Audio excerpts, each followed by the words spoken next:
Grabe na talaga ang nangyayari itich ngayon, no? Hindi na natin makarry ang mga nadidiscovery natin. Pero syempre ito, no?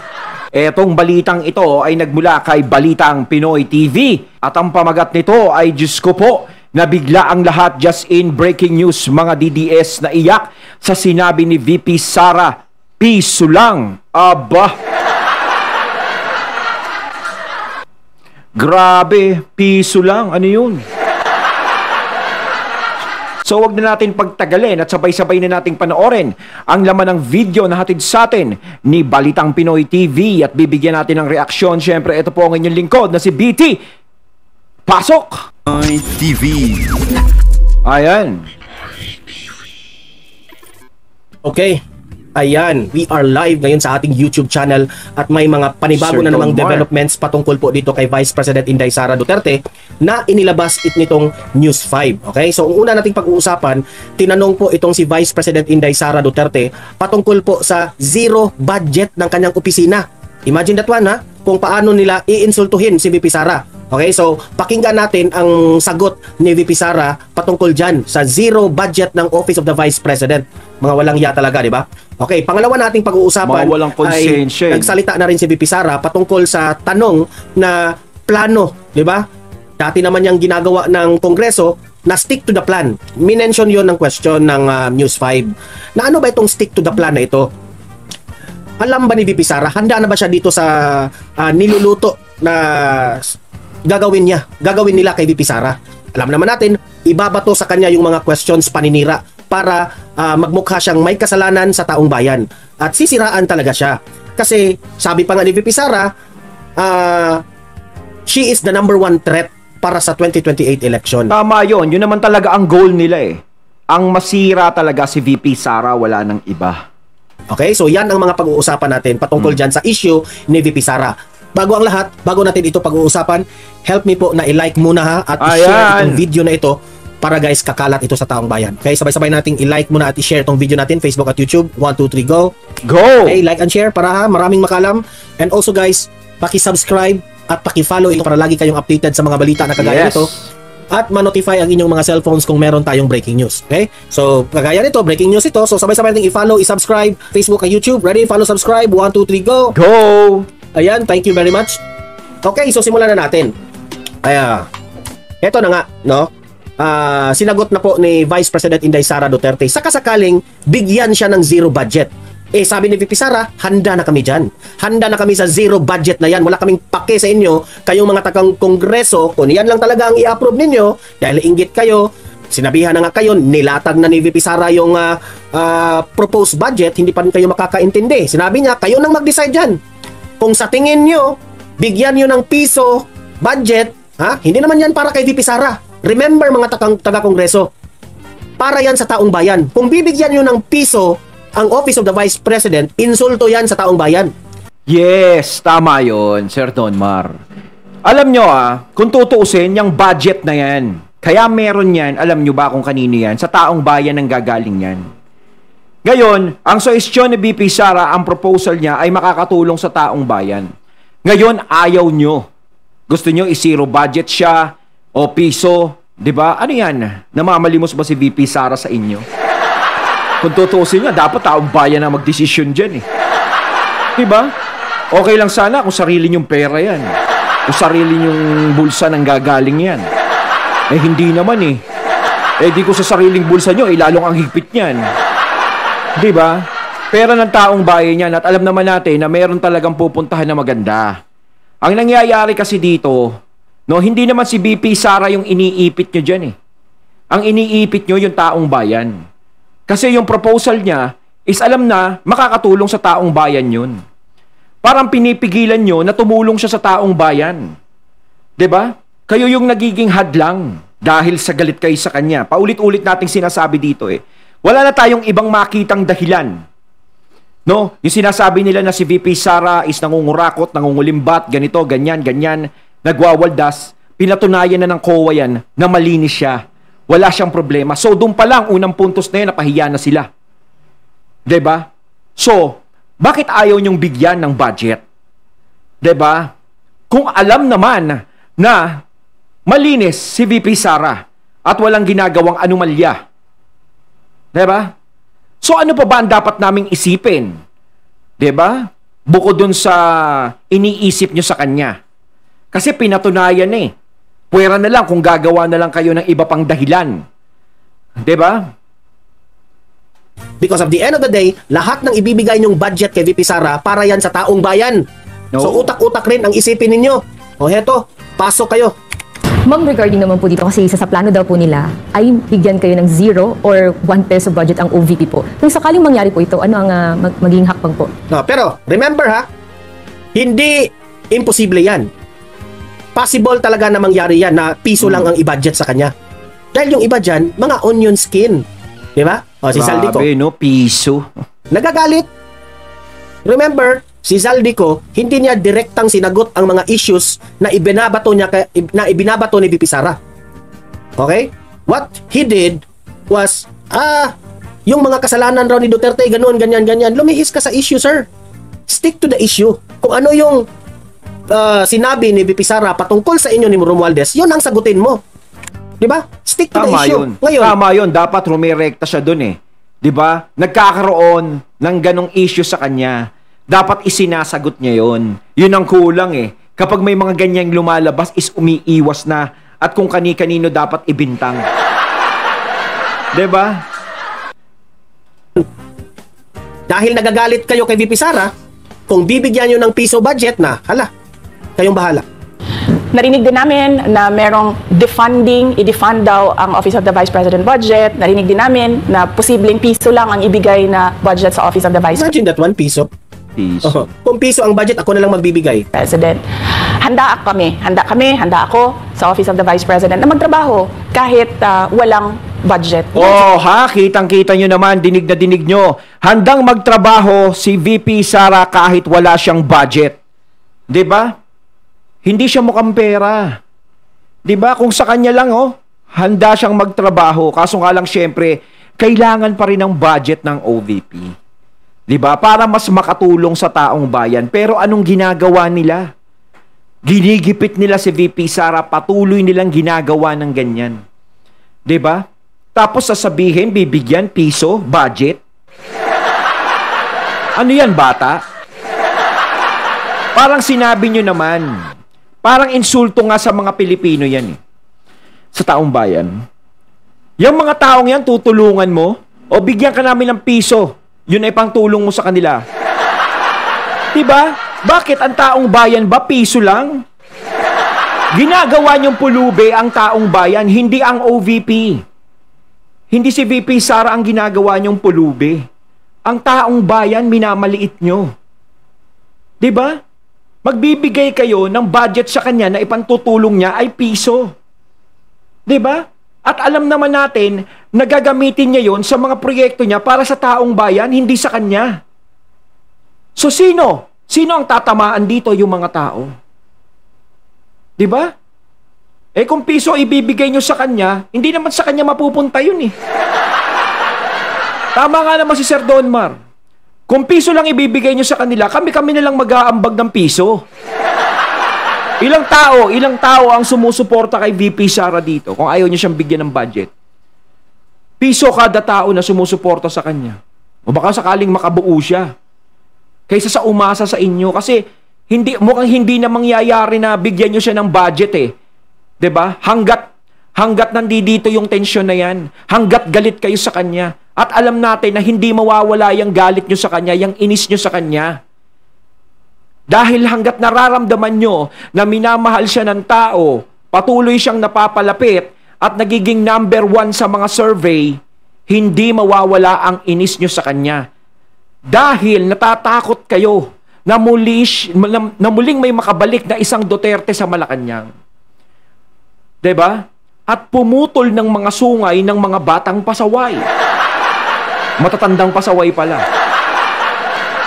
'Di ba? Iyon ang kinakatakot nyo eh. Kaya hanggat maaari, kailangan natin tong magipit. Kailangan natin tong ipitin. Pero sa ginagawa nyong panggigipit, taong bayan ang nagsasuffer. Sayang yung mga proyekto na gustong isulong ni VP Sara para sa taong bayan na pwedeng makatulong. 'Di ba? pero hinaharang nyo dahil sa personal nyong motibo. Sing that one? Yan ang tunay na may malasakit sa taong bayan. Kahit raw Yes. piso ang ibigay na budget Yes. para sa kanya, still na magtatrabaho siya. Oh. Kahit Hindi nga ba- walang budget, Sir Donmar, magtatrabaho pa rin siya. Pero kung yung maiba-iba yan, Yan insulto sa inyo mga taga nako, hindi papayag yun ang walang budget. Malamang ko, nagwelga-welga na yun, nagwala na yun. Kasi si VP Sara, hindi siya marunong sumipsip. Yun ang ano sa kanya eh. Yun ang kinaiinis sa kanya. Iba talaga yung tao na hindi siya marunong sumipsip o sumakay sa kalabaw. Ganun siya eh. 'Di ba? Hindi siya nagpapakontrol kung alam niyang nakikita niya na ang kalakaran ay mali. Kung ang taong bayan naaagrabyado, hindi siya sumasama sa ganun. Umaalis siya. Hindi katulad ng iba, sumasakay, 'di ba? Tinatanggap na lang kung ano yung nakikitang mali. 'Di ba? Kahit taong bayan na naaapektuhan, okay lang. Basta importante, nandito kami sa mga posisyon namin, hindi kami mawawala at sinusuportahan kami. Ganun yun. Kaso si VP Sara dito talaga, wala na siyang ibang kakampi dito, kundi yung taong bayan. Bukod sa mga kakampi niya dyan na politiko, syempre bilang na lang yun eh. Pero ang taong bayan ang pinakamalaking kakampi niya. Kongreso? Kayong mga representatives dyan, mga iilan? Hindi naman lahat ha. Yung mga mahilig lang kumestyon ni VP Sara. Hindi ba kayo nahihiya? Kung sakasakaling bigyan nyo ng piso na budget, magtatrabaho pa rin sila. Utot nyo. Oh. Maliit lang yung opisina namin, maliit lang yung operations namin, kaya kayang-kaya namin na magtrabaho kahit walang budget. Alam naman namin na kapartiyan ng pag-atake. Kaya kami, tutuloy-tuloy lang. Oh, alam ni VP Sara, handa ang mga tao Expected ni VP niya na. Sara at Oo. si VP Sara, handa sila. Kung piso ang budget, alam nilang lahat na isa ito sa mga atake ni Romualdez. Alam niya, wag na tayong magbulahan dito. Alam naman natin si Tambi, no? Alam naman natin na may mga tao talagang nag-aambisyon at alam talaga nila na si VP Sara ang pinakamahigpit na kalaban. Wala na kayong ibang magiging mahigpit na kalaban sa 2028 kundi si Sara Duterte lang. Kaso nga lang talaga, mali ang taktikang ginagawa nyo. Imbis na mapalapit ang loob sa inyo ng mga tao, lumalayo. Kaya nga, ang nangyayari, hindi masusupal pala ng ayuda ang mga tao. Kasi nakikita na ngayon ng mga tao kung ano ang tunay na nangyayari ngayon sa bansa natin. Kung ano ang nagiging takbo. Kahit supalpalan pa sila ng 3,000 ayuda, isang kabang bigas, diba? Ganun lang ba ang magiging kapalit ng boto mo? Hindi. Kailangan yung maglingkod sa amin yung lifetime ang handa niyang gawing serbisyo para sa mga tao. Yung pang-lifetime ang pinaplano niya. Hindi yung para makatawid lang sa isang araw, 2 araw, 1 linggo. Hindi yung para ganun lang. Alam nyo, eto si VP Sara talaga is maganda talaga lahat ng ginagawa niya. Pang-lifetime yun.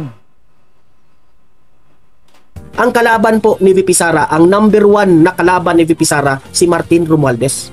At sino yung Kaya nga yung mga tropa niya dyan, kita mo naman. Diba? Kontrang-kontra kay VP Sara. Pero sa Senado naman, nakita naman natin kung sino lang yung kumukontra kay VP Sara, si Honti lang talaga ang number 1. Pero bukod doon, wala nang ibang umaano sa kay VP Sara. Pero dyan, pagdating sa Congress, expected na natin, no, na lahat yan ay nakatungtong sa kalabaw. Except ni Martin Romualdez, yun rin ang magiging sagabal po sa pagiging ay hindi naman lahat, 'di ba? Iko-correct ko lang, hindi lahat. Yang mga bumabatikos lang diyan kay VP Sara ang nakatungtong sa kalabaw. Kasi meron pa rin siguradong mga matitino diyan kahit papaano. 'Di ba? Diyan sa Congress, meron pa ring mga matitino na hindi na lang nakikisali o nagsasalita. Syempre parang wala na rin silang magawa eh. Dahil kapag nagsalita sila, baka pati sila, 'di ba? Kaya naiintindihan ko din. Kaya sila tumatahimik yung iba. 'Di ba? Pero kung grabe naman kung lahat 'yan, 'di ba? Kasi kita naman natin si Kong Marcoleta. O, kita mo ha, hindi panig sa ginagawa nila. Tutol sa ginagawa nila, di ba? Pagiging Vice President ni VP Sara. Di ba? Nakakahiya sila. Piso lang ang budget pero tuloy pa rin. Oh. Alam nila, ganyan naman talaga ang politika. Kaya, mahirap umunlad ang ating bayan dito sa administrasyon na ito dahil sa mga taong ganyan. Tuloy kami sa kailangan namin gawin para sa bayan. Madam Vice President, panghuli na lang po, no? Sa kabila po ng nararanasan ninyo na pag-atake, kaliwat kanan, at ang kalagayan po ng ating bansa, ano pong inyong mensahe sa ating mga kababayan? Mensahe ni VP Sara. Sa sobrang atake, halos na nga hindi siya nagpapa-apekto dito sa mga atake laban sa kanya. Kung ano-anong mga bintang patungkol sa confidential funds na wala namang katuturan, binigay na ni VP Sara ang lahat. At sabi pa nga niya, itong patungkol po sa confidential funds, may 3 po na kaso na ito. Meaning to say, she doesn't have to answer that one anymore in the Congress. Kasi doon niya yan sasagutin sa mga kaso na ibinabato sa kanya. Di ba? Paulit-ulit na lang tayo. Kasi gusto nila ma-video in media. Pero sorry, matapang itong leader na ito. Matapang si VP Sara. Kaya nga, sabi ng taong bayan na itong si VP Sara will be the future president of the Philippines. Oo, yan. Ako nararamdaman ko kahit ginaganyan si VP Sara, hindi basta-basta bibigayan. Kasi hanggat ginaganyan nila, lalo siyang lumalaban. 'Di ba? Lalo siyang lumilipad ng mataas gaya ng isang agila. 'Di ba? Hanggat pilit mo siyang sinasapul, pilit mo siyang pinatatamaan ng isang agila talaga, ililipad ng mataas 'yan. Hanggang hindi mo maabot. Ako ramdam ko. Yan ang magiging dahilan kung bakit tatakbo ang isang Sara Duterte sa pagka-presidente sa 2028. 'Di ba sinasabi niya ayaw niyang tumakbo. Ayos na sa kanya yung pagiging vice president nga, ayaw niya pang tanggapin Pero yan, ang magtutulak sa kanya, yung ginagawa niyo sa kanya, at yung hinaing ng taong bayan ang magtutulak sa kanya para siya ay maging presidente. Para siya ay tumakbo. Ngayon, natatakot sila dahil alam nila na walang pwedeng tumapat kay VP Sara. Kahit sinong politiko na pwedeng tumakbo sa 2028 bilang pagka-presidente. Kayo mga katunay, tatanungin ko kayo. Sino pa ba ang pwedeng tumapat kay Sara Duterte kung sakasakaling tatakbo siya bilang presidente sa 2028? Meron ba? Ako nararamdaman ko, wala. Wala talaga. Kasi bihira ang nakakagawa ng ginagawa ni VP Sara. Yes, yung iba, ginagawa nila, tumutulong sila sa taong bayan, pero iba Iba yung impact na ginagawa ni VP Sara sa mga tao. Hindi lang dahil sa popular siya, hindi lang dahil popular ang apelyido niya bilang Duterte, hindi dahil popular si VP Sara sa mga issue na to, o basta popular lahat. Kundi nakikita ng taong bayan yung sinseridad na pagtulong ni VP Sara sa mga tao. Yun ang importante doon. Kaya hindi nawawala yung taong bayan sa side niya.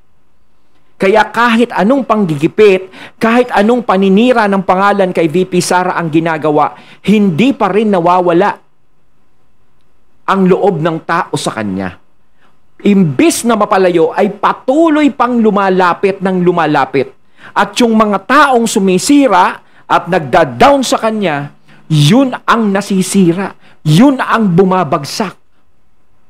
Kaya nonsense lahat ng ginagawa ninyo kay VP Sara. Walang kakwenta-kwenta. Ang layo ni PBBM. Tama nga yung sinabi ni former President Duterte na weak leader si PBBM. Pero itong si VP Sara, Vice President pa lamang, pero ang tapang-tapang. Ganito ang dapat maging leader. Ha? Unang-una mensahe ko sa ating mga kababayan, Ayan.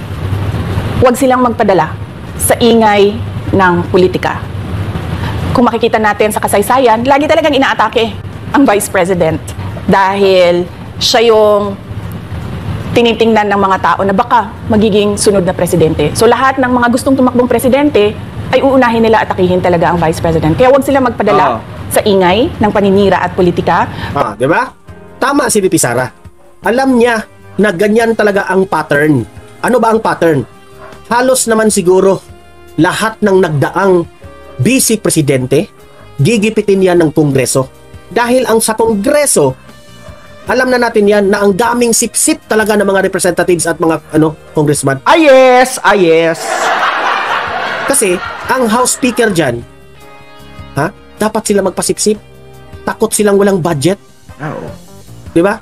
So kung ang House Speaker, dahil ang House Speaker, posible rin yan na tatakbong presidente. So, Nako ha, Sir Donmar. Nako ha. Ewan ko lang. Kung tatakbo siyang presidente, ano kaya magiging niya, no? Ang botong makukuha niya. Doon ako na-excite eh. Hindi na ako na-excite sa botong makukuha ni VP Sara. Doon kay Tam. Ano kaya, no? Baka mamaya pag tumakbo uli si Pacquiao, mas mataas pa si Pacquiao sa kanya. Talagang kompetensya yan.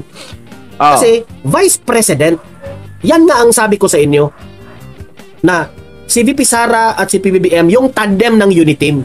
So understood na yan na if we want continuity in a certain administration, si VP Sara talaga ang susunod. Hindi, tsaka naman simula nang binuo yung Uniteam, kaya lang naman talaga nanalo o tumunog yung pangalan na yung Uniteam na yan. Dahil kay VP Sara. Siyempre, kilala din ng mga Marcos, VP Sara, Pero yung mga alitap-tap ng umiikot dyan, hindi naman dahil sa kanila, parang nakisabit lang sila dyan. Ako sa totoo lang, hindi ko talaga kilala si Martin Romualdez. Romualdez, alam ko, di ba, apelyido ni Madam Imelda. Di ba? Ni Madam Imelda. Imelda Romualdez. Di ba? Pero si Tambi, hindi ko kilala. Di ba? Kailan lang ba siya pumutok simula nang nanalo yung Uniteam? Doon natin nakilala, si ano pala to, ganito. Doon lang natin na-recognize. Tapos biglang lalabas sila ngayon na parang sila ngayon yung, bida. Diba? Sunod na maging presidente. Pero hindi. Meron pong isang tao, na hungry for power. And alam nyo kung sino yan. Diba? So, ibig sabihin, manggagamit. Ay! Grabe! Manggagamit. Hindi makahintay ba? Hindi makahintay.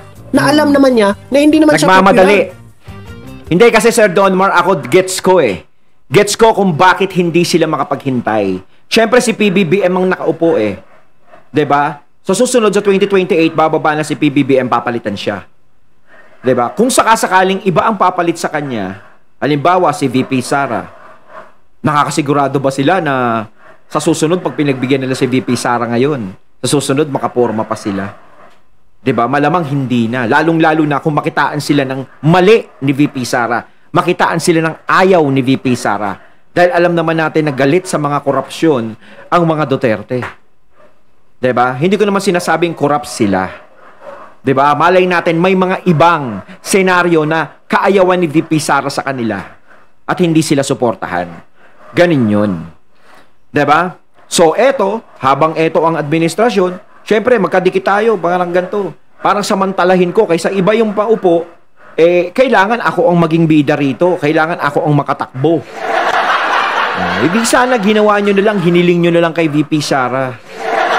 'Di ba? Kinausap nyo na lang siya. Kinaibigan nyo na lang. Baka pinagbigyan pa kayo. Kaso hindi Lalo nyo pa siyang tinulak na tumakbo sa pagiging presidente para makalaban nyo. 'Di ba? Paano yan? Yung ayuda-ayuda ninyo? Wala. Do you think yun ang rason para iboto ka ng taong bayan? Hindi. Wala. Hindi ibig sabihin, nagbibigay ka ng ayuda, malasakit na yun sa taong bayan? Hindi. Oo. Hindi. Nakikita ng taong bayan kung sino yung plastic na mga government officials at sino yung tunay na tumutulong. Yes. Tandaan nyo yan, Tandaan nyo yan. Kasi, wag nyo nang bulahin ang taong bayan. Yes. Kaya nga, bukas sabi na ni ang VP isip Sara, niyan. wag kayong magpaloko. Kayo dito sa aking channel sa Donmar TV, wag kayong magpaloko dito sa mga government officials na bibigyan na lang kayo ng ayuda. Tanggapin nyo ang ayuda. Tanggapin Dahil nyo. sa inyo yan. Pera yan. Oh, tama yun, tanggapin nyo. Tama si Sir Don Mardon. Pero pagdating ng botohan, desisyon nyo na ang masusunod. Hindi dahil sa binigyan kayo ng ayuda. Bayan. Pero remember these people na nagbibigay ng ayuda. Kung nagbibigay yan ng ayuda na walang relevance, nagbibigay ka ng walang dahilan, may ibig sabihin yan. Kasi ang ayuda po, nung time po ni former President Duterte, namimigay ng ayuda ang government, ang administrasyon. Dahil wala na talagang pera ang taong bayan kasi walang trabaho. So may reason yun. Pandemic yun. Ngayon, Pero hindi tayo binusog ni FPRRD sa ayuda nung panahon na walang pandemic, nung nanunungkulan sa FPRRD. Nung hindi pa dumarating yung pandemic. Hindi niya tayo kinonsinti sa ganun. Dahil merong trabaho, magsikap kayo. Talagang naglabas lang siya ng ayuda simula nang magipit na talaga at yung pandemya ay nagtutuloy-tuloy. 'Di ba? Ginagamit sa emergency use. Hindi ginagamit para bumango ang pangalan, para kunin ang simpatsya ng tao. Kita mo, nagbibigay kayo ng ayuda, wala namang pandemya. Hindi naman gipit ang mga tao masyado. Oo, mahal ang bilihin. Pero pwede naman magtrabaho ang mga tao ngayon. 'Di ba? gumagana naman ang ating takbo ng ating mga businesses. Wala Yes. namang Yun ang lockdown. sinasabi Bakit ko. mamimigay ng ayuda? Kung yung mga ayuda na yan, Tama. kung direkta natin yung ginawa ng mga bagay, kagaya ng mga Tama. Yung long term. sobrang mahal ng bigas natin. Yes. So, ibigay nyo dun. Ha? Mag-produce kayo ng mabilisang pag-produce ng bigas para hindi na tayo aangkat sa mga dayuhan. Di ba? Ganon yung gagawin nyo. Hindi yung ayuda, parang nasa game show. Sus, nakakahiya kayo. Ayon, at ating natunghayan ng video na nagbula kay Balitang Pinoy TV at syempre natunghayan natin ang boses na yun na nagbula kay Sir Don Mar TV. Kayo mga katunayan, anong masasabi nyo tungkol dito sa video na ating natunghayan ngayon at binigyan ng reaksyon? Comment lang po kayo sa comment box. So once again, I'm BT and I'm out. Peace.